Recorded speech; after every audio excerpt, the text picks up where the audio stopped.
What up, Laker family? It's your boy DTLF back with another post-game recap, guys. Oh man, I didn't think I'd be disappointed preseason, but I'm very disappointed. I'm gonna get to you right now, TW Money. Thank you so much for super chat. I get to you right now. Just gotta get my point off really quick. Very disappointed. The Lakers lose once again, 121-94, and I wasn't expecting a win, but I said I need this Laker team to compete. I need them to compete. I said they did that for one half, okay? Again, we're reverting back to the second half BS. We're reverting right back to the second half BS, guys. In the second half, we only scored a grand total of 28 points. First quarter, we had 36. Second quarter, we had 30. 28 points in the entire second half is an utter embarrassment. I don't care who was playing. Yes, I know Vandal got hurt. Prayers are for Vandal. Hopefully, with a left knee contusion, hopefully he's okay. Hopefully he's nothing serious. I hope he's ready for the opening night. That's 6 days away. But what a travesty from Coach Redick. He continues to let us lapse. If this is going to be a redundant situation that's going to leak into the regular season, we're going to lose more games than I thought. Ain't no way that the Dallas Mavericks held us to 28 points in the second half after we scored 66. Okay? 28-66 from first half to second half is horrible, man. Horrible. And I gotta hold JJ accountable because what are you doing? What are they drinking, eating, or what are they doing at the half where they're coming out like this every third quarter? And this time it was worse. And not only did we get a shitty third, but we got a shitty fourth to go with that. Okay, and I was very excited with what I saw in the first half, man. Gabe Vincent came out here and he shot how many threes? He shot 5 threes in the first quarter. He ends up with a grand total of 6 threes on 6 for 11, 22 points. Most of those were in the first quarter. He cooled off, but Rui had a 19-point game. I asked for that pregame. He showed out 9 for 18 from the field. Okay, everything was good, and then we started lapsing in the second half. I don't know what's going on right now. I'm really disappointed with the way we're executing in those second halves. I don't care who's playing. I don't care if it's Nick Smith or Dennis Smith or any Smith that's out there. They got to still be able to execute in the half-court sets, and we're not doing that, man. We get really sloppy. And Dalton Connect. I had to put him on my thumbnail because I'm getting sick and tired of Dalton, y'all. He hasn't shown me potential since he was starting last season. It's been that long. Dalton Connect, 3 for 12 from the field, 1 for 9 from beyond the arc for 8 fucking points. Excuse my French. 8 points for Dalton. What are we doing, dude? You were the 17th pick in the NBA draft. Did we whiff on another one? First Jalen Shafino, now Dalton? Are we whiffing on draft picks now after we've been picking so good for so long? What is going on, man? We need to hire Jerry West's kid back or whoever was making those draft picks because, man, if it's Rob Pelinka making the calls, no, he better step down from that position, right? It's just really, really irritating, man. And it was a tale of two halves again. It's been like that the entire preseason, and it's gotten to the point where it's just you can't get excited, man. You can't get excited. But we do have a super chat, man. I'm gonna get to you guys' comments right now.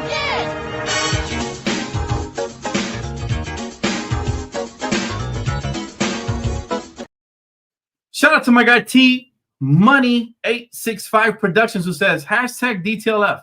Why does JJ Redick have these second half collapses? Are other teams making adjustments and he isn't? I know they play starters, but still. And Rui had no b-ball IQ. Oh my God. You know what? That's the question we're all trying to figure out, man. JJ Redick is too emotional as a head coach. I'm starting to get concerned because he's either too angry or not angry enough. Okay, this was the time to start breaking clipboards up in somebody's ass. All right, when your team drops 20 and a quarter and gives up 31, and then goes and gives up 37, the biggest quarter, the fourth quarter, and only scoring 8 points. That's the time to break out the clipboard in somebody's ass, man. That's the time when you gotta be upset and pissed off and make your point. I don't understand what's going on, bro. It's every game. It's one thing if it's once in a while, but this is happening every freaking game. It's like at the end of the day, we're hearing JJ said, "Oh, we're doing so much better in communication." Oh, I don't want to hear it anymore, man. You're starting to sound like Darvin Ham. I want to see it. I know JJ is a much better coach than Darvin, but I want to see it. I want to see it on the court. And yes, they played their starters and we didn't. I'm not overreacting because of that. I'm talking about the habits specifically. Guys, you talk about a team that went up by 20 and then ends up losing by 20 plus, almost 30. 27 points we lost by. I'm sorry, 28. 28 points we lost by. That's embarrassing. I'm sorry. That is embarrassing after going up by 20 in the first half. How? How is that even possible? Why did this happen? You know, we need answers. First of all, Rui, great offensively, but defensively, he gets lost at times. Jared Vanderbilt was amazing. He really is a difference maker because defensively, he was holding them at bay. Then he gets hurt, and then they get off. They went crazy. They went crazy, man. Jackson Hayes, much better game. He did have a double-double and all that. The starters did okay. Gabe Vincent, 22, except for Dalton. All right, Dalton, he's starting to play his way out of not just the Lakers, but if he keeps playing like this, he's going to find himself out of the league real soon here. Hopefully, Vando is good. If we get any updates while I'm live, I will let you guys know. But, man, it's just so disappointing, man. The defensive struggles. The Mavericks capitalized on our defensive lapses. You know, AD had a quiet first half, and then he went off in the second half. What did he end up with? What did AD end up with? He was looking human. He ended up with 18 points, all right? Very on par with him. 13 for P.J. Washington, 13 for Cooper Flag, 12 for Derek Lively, 12 for Klay Thompson. And their bench just lined up a bunch of numbers. Everybody on their team scored, guys. There's a couple players on here that just do not look like NBA players. Let's start with Christian Coloco. Sloppy, bad hands, can't catch any lobs. Only 4 points in 17 minutes, 1 for 3 from the field. He did have 7 rebounds. He's an energy guy. He did have 4 blocks. That's all nice, but he's just not somebody reliable on the offensive end at all, right? Nate Williams, I'm sorry, you were a minus 32 tonight. 1 for 4 from the field, 0 for 3 from beyond the arc. If you can't shoot, don't do it. RJ Davis had 10 points. Nick Smith had 8, but they weren't efficient. They weren't efficient tonight as much as I liked them. I still like them as prospects tonight. They were not efficient. Okay. Like I said, Nick Smith and RJ, I will keep on the roster as two-way contracts. I don't know who the heck Anton Watson is. I don't know who the man bun. Who let him in the game? What was the security guard when you needed him, fam? Who let that man in the game for real? But all I gotta say is, bro, I'm tired of the second half lapses, man. I'm being patient. I know it's preseason, but we got one preseason game to go till regular season. This is not me crashing out. Those of you that been long time subscribers know what me crashing out looks like. It doesn't look like this. I'm just disappointed in the fact that the coach can't sustain anything. But Team Money, you're absolutely right, bro. We got to figure this out, and we got to see what's going to happen moving forward. My guy said, Dan, respectfully, what the fuck did we just watch? It was bad, especially that second half. That was a travesty, man. Look at there he goes. I was waiting for you, bro. I knew you were gonna. Yes, you were right about Coloco. I'm a patient Laker fan. I give these guys opportunity in time, but it wears thin. All right, eventually it wears thin. We've had Coloco. This is the second year now. Yeah, no. This he just didn't look like an NBA player. I gotta be honest. I gotta be honest always next phase. I'm patient, but I'm also honest. And you're right. Coloco is cheeks. That's what he's looking like right now, at least. He has bad hands, all right? He got Kwame Brown baby hands. Okay, the man couldn't catch anything. He couldn't catch a fly if it landed on his zapper. Okay, like this is all bad right now. It's bad. And the second half woes continue, starting with the third quarter. We're not setting the tone. I don't know what's happening. What are they eating? What are they eating in there? Are they eating donuts at the half and they come out with beer bellies? What's going on? What's going on? Because I'm dead serious, bro. This is annoying. But yes, you are right. Coloco is cheeks. But I still disagree on Marcus Smart. I think you're giving up on Marcus Smart too soon. That was his first game back a long time since hooping, so I think he's going to be just fine. I don't know what's happening, bro. What's going on with these players? Like, seriously, we got to get to the bottom of it. Or is it the coaching, the lack of creativity? Is it the fact that we're blending so many different combinations? Like yesterday, we got a different team than we got today. But again, a tale of two halves. We can't put two halves together. And it's really bothering me because if that leaks out to regular season, we're going to lose versus the Warriors game 1. We have to nip that in the ass, man. I'm getting tired of it. I'm dead serious. Thank you for Super Chat, bro. He said, Danspiration said, Dan crashing out was during the Luke Walton years. Yeah, bro, that's real crashing out. Right now, I'm just disappointed. I know they can get it right, though. Friday is going to be the dress rehearsal. We're going to get a chance to see what most of the team looks like. I think most of the players will dress. Unfortunately, now we got to worry about Vando, right? But the turnovers and the lack of rhythm with this team, man, is something that I've seen for multiple games. right? And the Mavericks capitalized on it, man. And also, what happened to Gabe? He was hot the first half, and he was looking like I was about to do a whole thumbnail themed after Gabe Vincent. He was out here looking like Gabe Young, Trey Young. I was calling him Gabe Young. I was really gonna crop his face into Trey Young's hair. It's gonna be funny, but we couldn't even do that because it was a tale of two halves. Tale of two halves, man. It sucks, man. He said the fact that they were wearing those championship shirts, embarrassing to come out playing like this.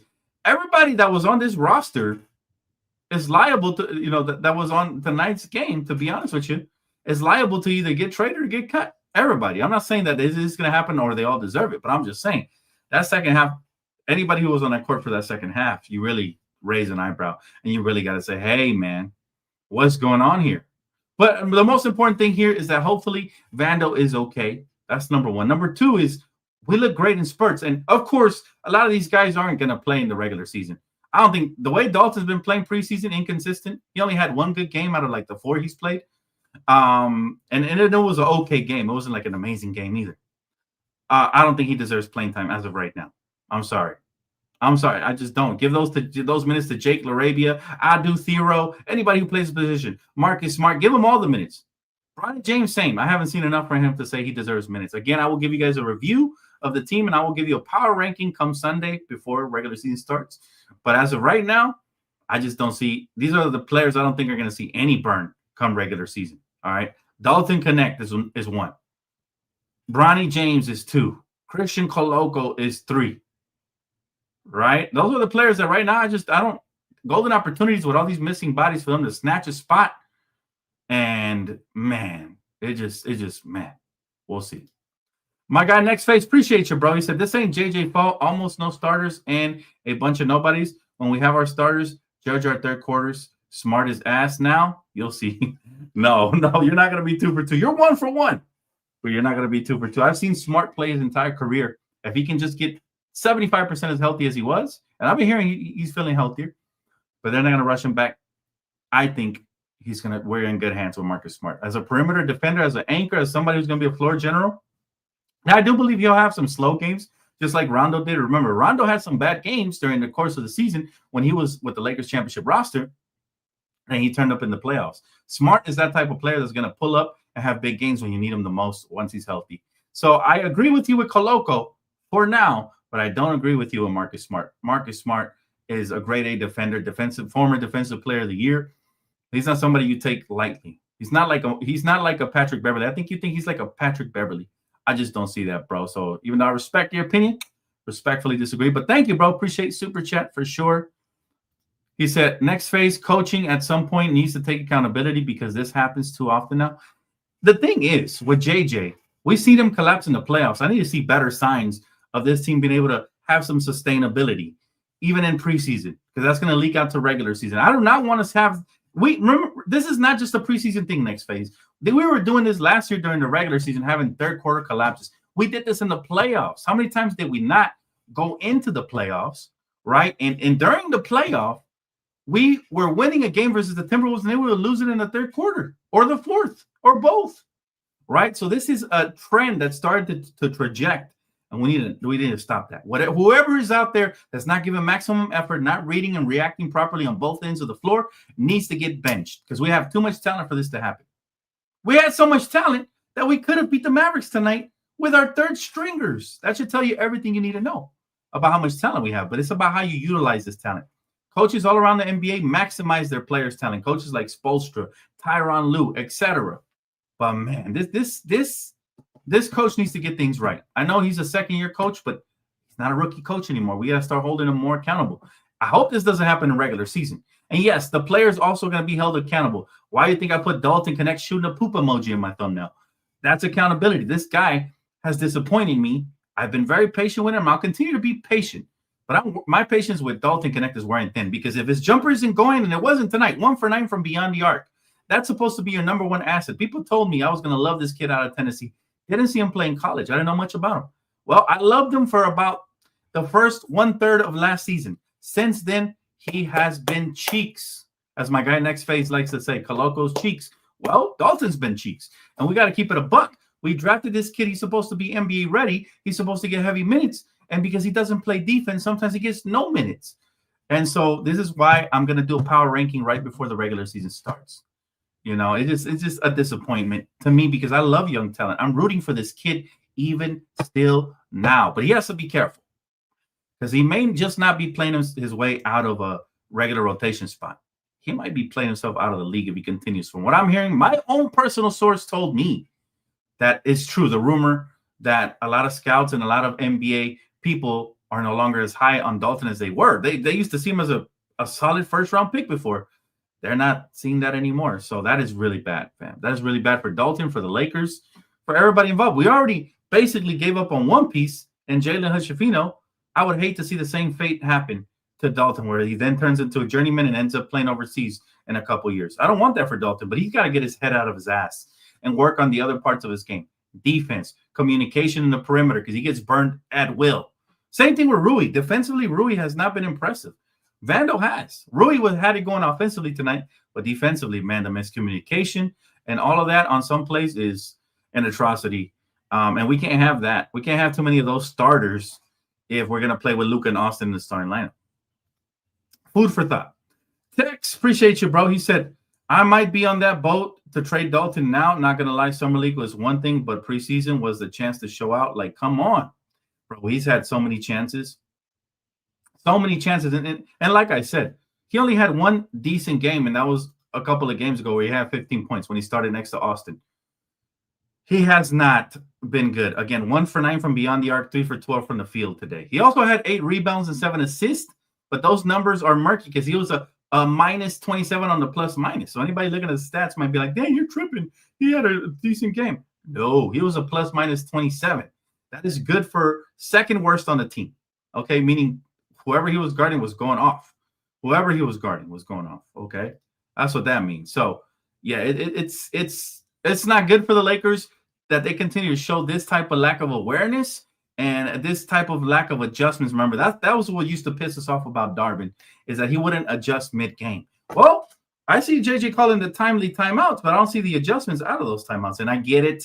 We're missing like 1/10 of the roster right now, but or 2/10 of the roster, whatever. But it's not an excuse for the lapse. They showed us their potential in the first half, and then again, second half woes. Here we go. I wanted to be happy today. I really did, but instead I ended up disappointed. And I hope that Friday they can get right, because they only have one chance to get right and to start feeling good right before regular season. The good news, Luka looked amazing. His only game he's played so far, and I hope he continues to look amazing in Friday's game versus the Kings. The good news, Austin looks like he's poised to have an all-star caliber season. Vando, I hope he's okay, but Vando defensively looks good. These are all the good signs. Ayton has looked sensational, especially on the rebounding and defensive side of the basketball. These are all the good things. There's some good things to us, guys. Rui, this was his best game offensively. Defensively, not so much. And he only had 3 rebounds in 31 minutes. Not acceptable. He needs to crash harder than that. What happened with all this training with sumos? That's why we don't take that stuff serious, man.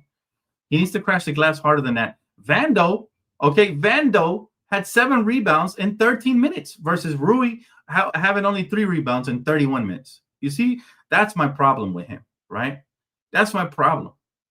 Gabe Vincent, amazing the first half. If he can do that once in a while for us off the bench, great. I don't have no complaints about him, to be honest with you. He had, an okay plus minus, I guess.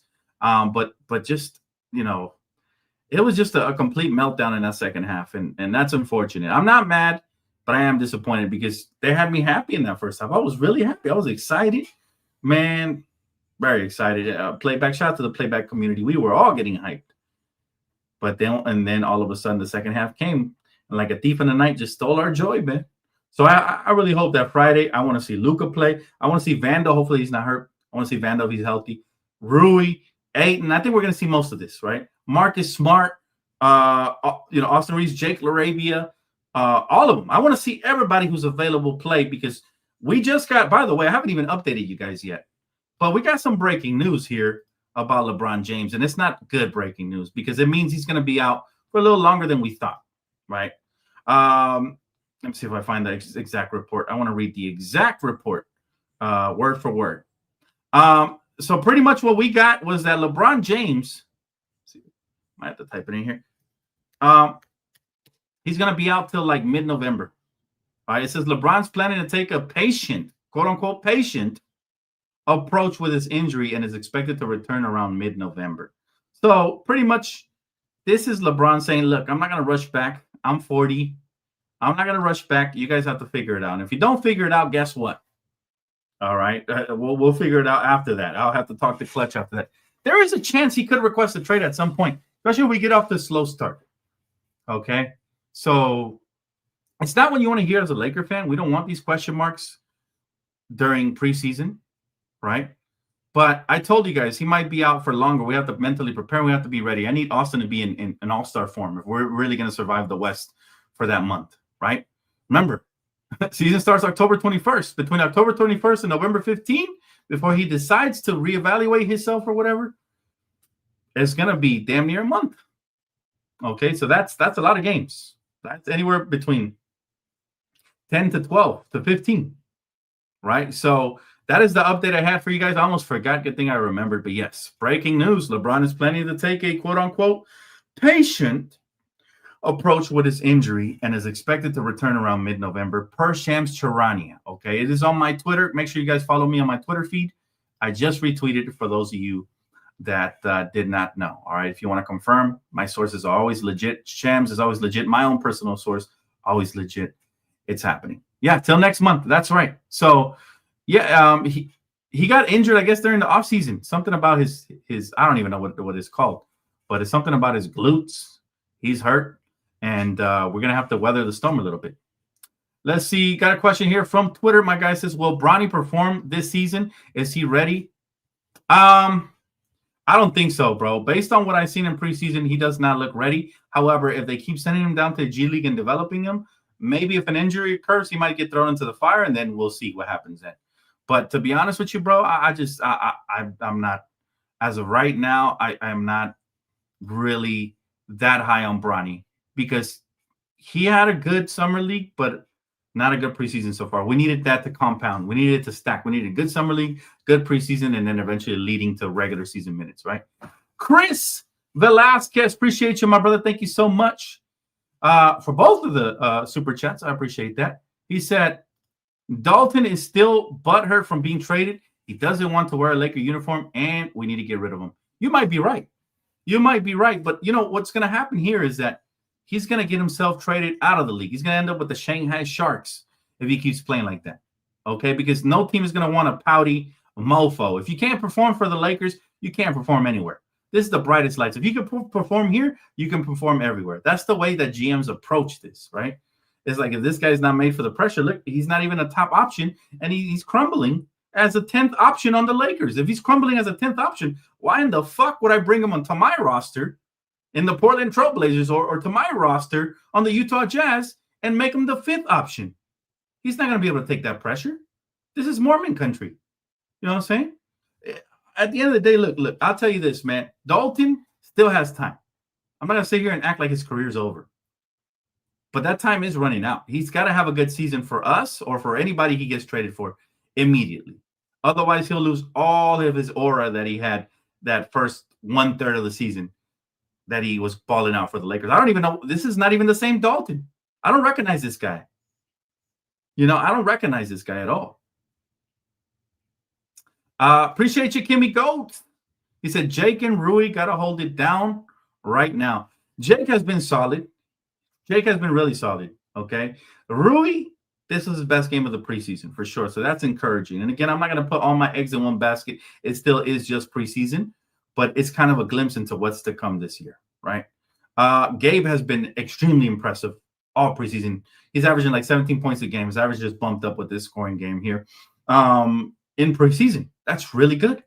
If he can give us even half of that production off the bench during the regular season, I'll be happy. Yeah, I'll be very happy. Let's see here. Tamika says Bronny doesn't look ready right now. Yeah, he doesn't, unfortunately. But I'm rooting for the kid. Look, just because I say these kids don't look ready does not mean that I'm not rooting for these guys. We gotta really, obviously, it's going to be some growing pains along the way. The younger, the more the growing pains. Adu Thero, I'm sure he's going to have growing pains as well. I don't even know if he can shoot. It's going to be hard to find minutes for somebody who can't shoot. But we'll see. Again, I like his potential. 3-and-D type of guy. Hopefully, if he ever develops a consistent three ball, very athletic and get to the basket. Who knows? Maybe he can be our Naismith, from the Indiana Pacers, or our Nembhard, or that type of wing, scrappy wing. We'll see. Time will tell, right? But as of right now, again, the disappointing thing about this Laker team is that the potential is there. You see the depth. You see us flexing it tonight. We even threatened to beat the Mavericks with absolutely nobody, just a bunch of backups and a couple of starters. And we just let that go in the second half. What happened to the dog? What happened to the fight that we had going, right? Arthur, my guy, appreciate you, man. He said Lakers play bad in preseason every year. Important thing is players like Rui, Vando, Gabe, Ayton showing major flashes of improvement. Solid rotation. Yeah, but I do not like us having bad habits. That's the only thing I'll say, Arthur. I'm not trying to be negative here. You're absolutely right. But how about, even if we didn't win the game, just don't get blown out by 28, bro. Like, you were up by 20. It's horrible. Basically, essentially the same team minus Vando that built a 20-point lead in the first half, went down 28 and ends up losing by 28 and getting blown out. And you had the Mavericks over here clapping and dancing and twerking and doing everything in between. And so what frustrates me is that this isn't the first game. If this was the first game, you sweep it under the rug. It's just a bad preseason game. On to the next one. This is like the third or fourth, I lost count, straight preseason game where they do this. They build a nice little lead. They lose it in the second half, starting with the third quarter. They lose the game. Bad habits. And bad habits die hard. You can carry those into the regular season, right? Again, preseason, I said, preseason, I said we didn't need them to we did not need them to win, but we needed them to compete. Right? At the end of the day, that's what we needed. And they did for one half. Not enough.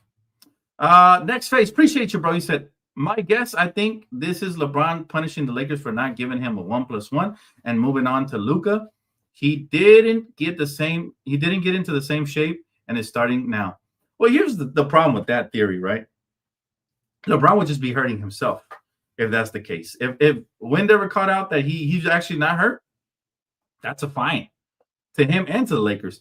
And he'd be hurting his own legacy, and he's hurting his numbers because he's the highest scorer of all time. Why would you want to sit out and miss games when you can keep moving that bar? It just doesn't make sense to me personally. But then again, I don't know LeBron personally, so it could be true. I don't believe that. I don't believe that LeBron would sit out and sabotage the Lakers season just to get back at the Lakers front office. The Lakers already didn't give him the extension. What's done is done. Why not make the most of your potential final season with the Lakers, and then you figure things out after that? You get back at the Lakers after the season when you sign with the blank or the blank for a pay cut that you didn't give the Lakers. That's how you get back to them. I think LeBron's too intelligent to do something that stupid. I think that's absolutely stupid, not just for the Lakers, but for himself and his career. I just don't see it. And then it's really hard to ramp up mid-season, right? If you let go like that just to prove a point, then you try to ramp up, you might end up getting a long-term injury. It just wouldn't make sense to me, right? And I don't want to overreact. Again, it's just preseason, but it does bother me, like I said, the fact that we keep losing these leads. We have too much of a talented roster, and we're supposedly have a good coaching staff, so we're supposed to be able to sustain leads, and at least if we're going to lose by 5, lose by 7 at worst. Don't lose by double digits, fam, especially when you had a 20-point game. That just shows the incompetence of the current rosters that's out there. It shows the lack of awareness from the coaching staff, and it just shows the lack of adjustments. It shows a lot. It shows me a lot. If you know the game of basketball, it shows you a lot, right? And like Arthur said, there is some positive things, but there's also some negative things, and I want to point those out because the regular season is 6 days away, fam. 6 days. And after tonight, it'll be 5 days away, right? And is that enough time to get us in tip-top shape? Get Vandal back from the injury, get the Lakers to stop turning the ball over, and get the Lakers to stop losing those second half leads? We'll see, right? We'll see. But there is a lot of improvements that have to be made, right? To me, it wouldn't make sense to me. I understand the theory and why people say that, because it does look suspicious that all of a sudden, LeBron got hurt right before the season started. But let's be real, man. Who does this hurt? It hurts him more than the Lakers. The Lakers are just going to operate as if you already weren't there because they're already looking past you. Lakers are just going to grab their shit and go, right? And they're like, you should join us when you want. I think even JJ Redick said he's on his own timeline, like saying, "Hey, we're not worried about him. We focus on ramping up this team that we currently have right now." Right? And I think that's the most important thing right now is that we get everything situated and ready to go before regular season. We're not thinking about LeBron James right now, right? And the news that came out by Shams, that's fine. But why are we getting the news in bits and pieces? We're not getting it all straight up front. Like we could have heard this last week when we heard he was hurt. We're hearing it now this week. It's almost like they want to keep that storyline alive. It's almost like a ESPN thing, right? But one thing I will tell you, man, when LeBron does come back, if this team is firing on all cylinders, it's going to catapult us to the top of the Western Conference. So they could be a blessing in disguise, believe it or not. It could be a blessing in disguise. But I'm just, again, disappointed. I had my thumbnail ready to go. Gabe Vincent was going to get the shine tonight. And I'm actually proud because remember, before the preseason started, I didn't want Gabe Vincent. This wasn't the Gabe Vincent we had last year. This is the Gabe Vincent I wanted when we acquired him, and I got excited. But we didn't get this Gabe Vincent last year. We got spurts of it. If we can get preseason Gabe Vincent in regular season, he'll make me eat my words. And I'll be happy to say I was wrong about trading Gabe Vincent. But there's a lot left to be determined. Same thing with Jackson Hayes. I thought he had a pretty decent game tonight as well, and I didn't want him on the roster either to start the season. He had 12 points, 10 rebounds, 4 assists, a steal, and a block. He filled it up in 25 minutes, 5 for 8 from the field. Looks like that girth he added is helping him a little bit. But it's just preseason, right? Let's see how it translates to regular season. And same thing with the bad habits, to see how those are able to hopefully dissolve and go away for regular season. We'll see.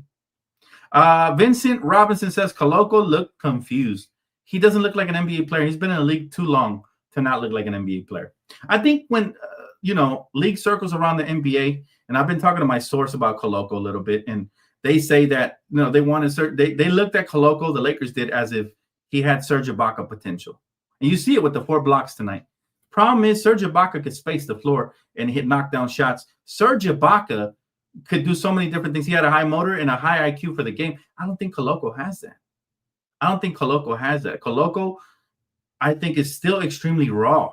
It's like he's never going to develop. I don't know what it is. The talent is there, but it's like, I don't know. It's like the lights are on, but nobody's home up there with Coloco, man. It's almost like he's just a really talented body with no brain. Like, what's going on with some of these players, man? They can't really, they're not really applying their highest self, right? Like, they're not reaching their potential for whatever the reason. Could you look at the Lakers and say, hey, we're not developing him properly? We need to maybe hire some big men like Kareem to work with him, or maybe Shaq or somebody that had, Hakeem Olajuwon, teach him some post moves or something. I don't know. But whatever the case may be, man, Coloco is not looking good. And I had high hopes for the young man when we acquired him as well. But it is what it is, man. Nick Smith Jr. Let's talk about Nick Smith. I see a couple of Nick Smith Jr. comments. I really like what the kid can do. He's got a great tween crossover, get to the basket. He could also pull up. Tonight he showed us a 3. Tonight he showed us a 3 a little bit. He went 2 for 6, though, still not good enough. 3 for 10 from the field. A little inefficient, but he knows how to get to the spot. Same thing with RJ Davis. You guys see the comparisons I've been making to these guys. RJ Davis, I would like him on a 2-way contract. Let's see. Let's see what happens with RJ, though, because we have plenty of guards already on the roster. Some of these feel like dead weight. I'm not going to lie to you. Some of these feel like dead weight. Like, they're not. If you're not going to get minutes on the team and you're no longer further developing, then it's time to cut ties. Okay, some of them just do. And, same thing with Coloco. He doesn't continue to grow and get better, then it might be that time. Let's see. My guy said, I don't know what's wrong with Coloco right now. I know he's still young. What is he, 22, 23? But he's been in the league for several years, man. And they run a risk of just wasting their time with somebody, who doesn't fully develop. Sometimes you draft a project. We didn't draft this kid. We just signed him. But some people draft a project and they kind of just leave him be. They don't really work on this game. Or maybe the kid doesn't have the same passion as other players do. But he's not getting better, man. He doesn't have a soft touch around the basket. He doesn't know how to finish. He's a good shot blocker. That's about it. He had 4 blocks today, which is good. But when they lob it to him, he doesn't have good hands. He's not finishing above the rim, even though he's athletic. When they give him an entry post pass, he doesn't have any go-to moves. He's kind of just out there. He reminds me a little bit of Bismack Biyombo. Y'all remember him? Y'all remember Bismack Biyombo? Like that. But the difference is Biyombo could actually dunk everything that was around the basket. So I like him a little better.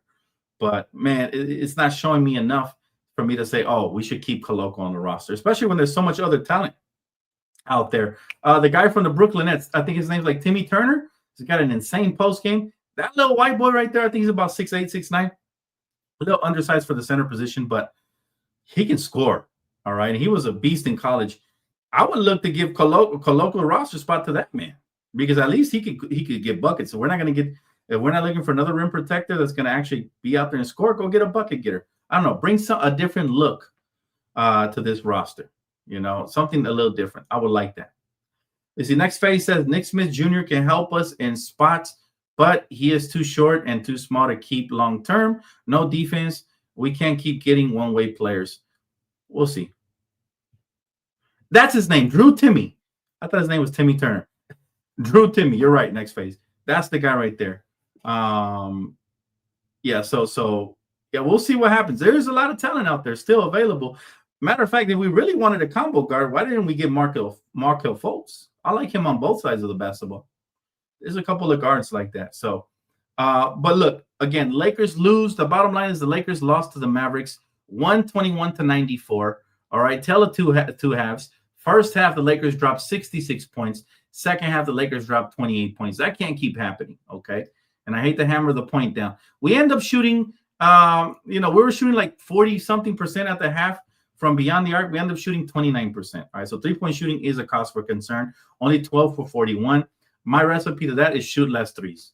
If you're not the Warriors, don't try to shoot like the Warriors. I know JJ wants us jacking them up, but I've never been a fan of that.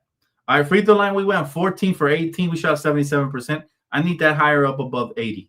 80% is where we want to be, okay? We want a really efficient season. Rebounds, it was deadlocked, 46-46. That's pretty good considering we're missing everybody, including DeAndre Ayton, okay? And they had AD, so that's pretty good. Assist, they outpassed us 30-24. Could have seen that coming. We didn't have Luka. We didn't have Austin. Blocks, we actually smoked them there in that department, even though they had AD, 8-3. But again, blocks can only do so much for you. You still got to rebound. You still got to do certain things. Fast break points, we got cooked, 23-14. Points in the paint, we got demolished, 60-34. And that's going to change when we get LeBron back, when we get Luka back, when we get Austin back, when we get DeAndre Ayton back. So I'm not too worried about that stat for now. Fouls, we fouled too much. We fouled them 21 times, put them at the free throw line. They only fouled us 15 times. So that's not good, right? The largest lead we had was actually 17. I said 20. Close enough. The largest lead they had was 29. So, again, Lakers, they have a lot to improve on. That's the good news is that we actually have the roster that can improve because we haven't played most of our guys. We'll see what happens moving forward. But Friday is going to be, I think, the most intriguing game of the preseason.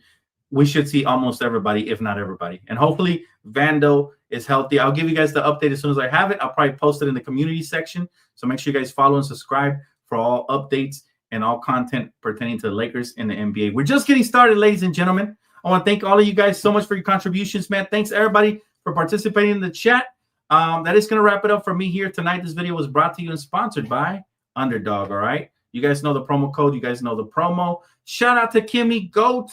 For being with me again another night and making my night that much easier, okay? But that is going to wrap it up for me, guys. Again, disappointed, but not angry. It's too early in the season for that, all right? We live to fight another day. Friday, very important, all right? Dress rehearsal for the regular season. No excuses Friday. We should go and try to win, all right? We should go and try to win, period. But I will break it down with you guys on Friday, guys. Enjoy the rest of your night. Again, appreciate you guys so much, and I'll see you guys on the next one, all right? Peace.